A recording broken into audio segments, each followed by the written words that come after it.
నువ్వెందుకు ఏడుస్తున్నావు? నిన్ను చేసుకున్నందుకు మేం కదా ఏడవాలి. నువ్వు ఇంట్లోకి అడుగు పెట్టినప్పటి నుంచి అన్నీ తప్పుగానే జరుగుతున్నాయి. ఆఖరికి కంపెనీ గతి తప్పడం కూడా మొదలుపెట్టింది.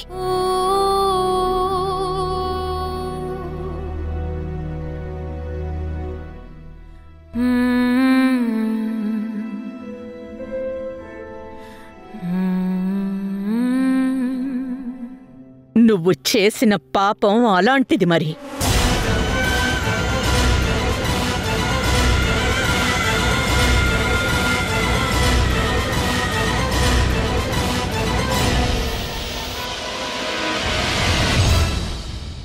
నువ్వు ఏ అమ్మాయినైతే మంచి పాదం కాదు అన్నావో ఆ అమ్మాయి వల్లే ఇవాళ నీ కంపెనీకి ఒక హోప్ దొరికింది. అది మర్చిపోకు.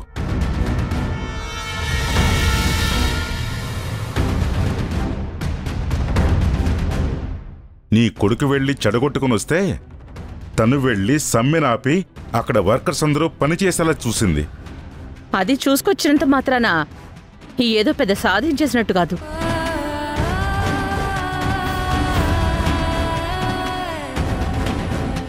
తన డెసిషన్స్ కంపెనీ గురించి తెలియని బయట వాళ్ళకి సూపర్గా అనిపించొచ్చేమో, కానీ కంపెనీని రన్ చేస్తున్న నాకు చాలా ఫూలిష్ డెసిషన్స్.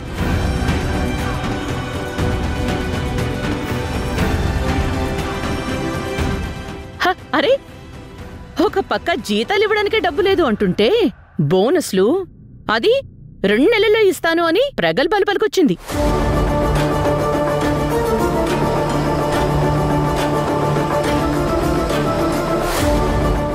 ఇప్పుడు మిగతా కంపెనీల్లో వర్కర్స్ ఊరుకుంటారా? చెప్పే ముందు నన్ను అడగాలి కదా. మైక్ ఇచ్చాం కదా అని ఏదో రాజకీయ నాయకులు ఓట్ల కోసం హామీలు ఇచ్చినట్టు ఇచ్చొచ్చేసింది.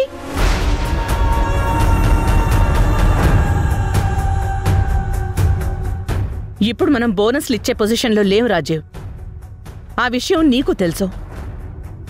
తను చెప్పిన టైంకి మనం బోనస్లు ఇవ్వకపోతే మన పరిస్థితి ఏంటో నువ్వు ఆలోచించావా?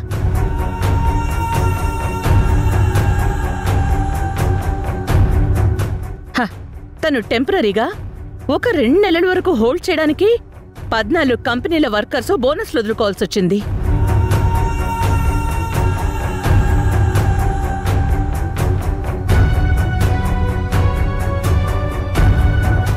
అది కూడా కామెడీగా, జీతాలు పే చేయడానికి ఆలోచించే స్టేజ్లో.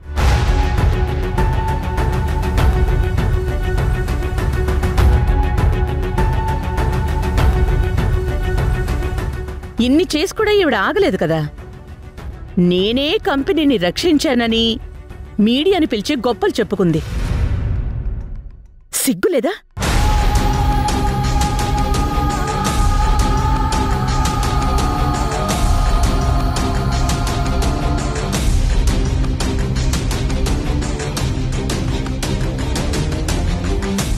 న్యూస్ ఛానల్ ఏది పెట్టినా మల్లికా ప్రతాప్ కోడలు వసుంధర మాత్రం కంపెనీని నష్టాల్లోంచి బయటపడేసింది అని చెప్తుంది. అసలు నిన్ను ఈ నిమిషం వరకు కోడలుగా అంగీకరించలేదే.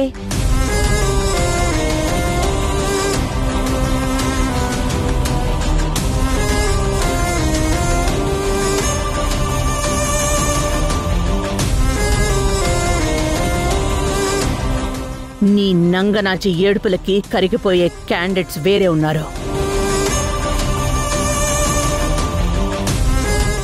ఈ మల్లికా ప్రతాప్ అందులో లేరు. గుర్తుపెట్టుకో. ఈ ఇంటి మీద, ఈ కంపెనీ మీద నీకు ఎలాంటి హక్కు లేదు. నేను ఇవ్వను.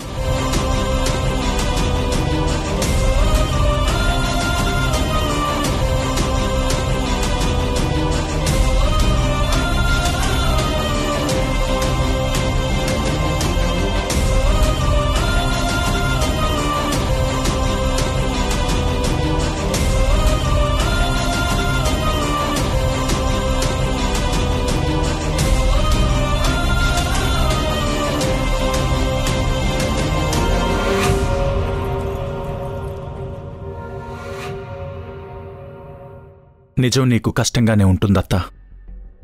కానీ అది మన ఆస్తి కోసం ఆ కార్తీక్ గాడితో కలిసి వేస్తున్న ప్లాన్ ఇది.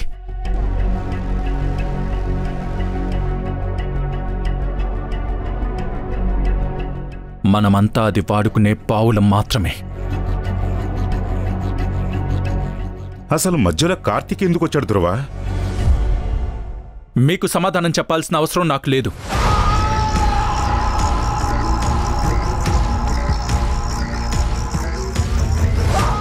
బట్ చెప్తాను, ఒకవేళ దాని కళ్ళ ముందు ఆ కార్తీక్ గాడు ఉండుంటే వాడితో వెళ్ళిపోయేది.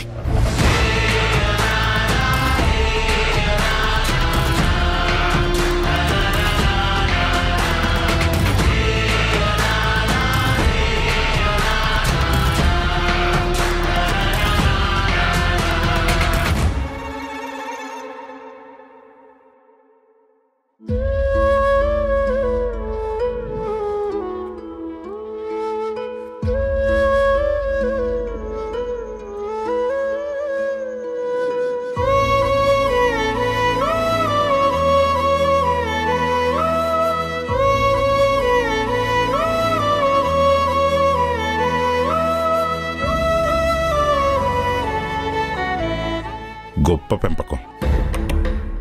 నీ కొడుక్కి అన్నీ నీ పోలికలే మల్లిక.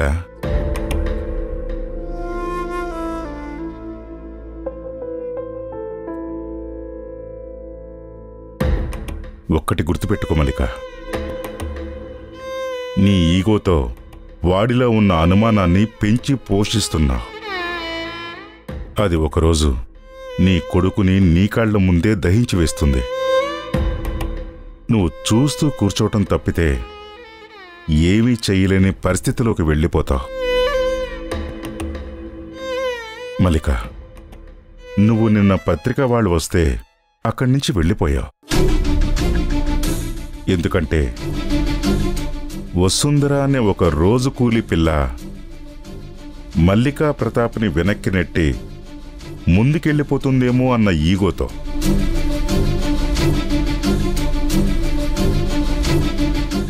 ఆ ఈగోని పక్కన పెట్టి ఒక్క 5 నిమిషాలు నువ్వు ఆ పిల్లిస్తున్న ఇంటర్వ్యూ విని ఉంటే కథ వేరేలా ఉండేది.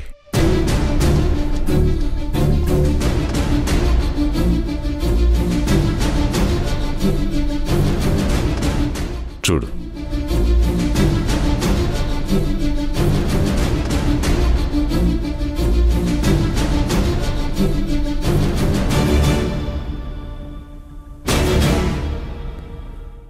ఇదంతా నా సొంత నిర్ణయం కాదండి. మా అత్తయ్య గారు నా భర్త వల్ల ఇదంతా జరిగింది. మా అత్తయ్య గారి డెసిషన్ వల్లే నేను ఇదంతా చేయగలిగాను.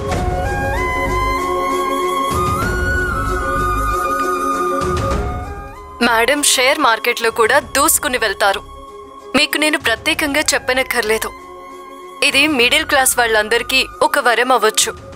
ఇది మన అందరి కోసం మల్లికా ప్రతాప్ గారు వేసిన తొలి అడుగు. ఇలాంటి మేడం ఉండబట్టే మాలాంటి వాళ్ళందరం సర్వే అవ్వగలుగుతున్నాం, ఈ ప్రశంసలు తీసుకోగలుగుతున్నాం.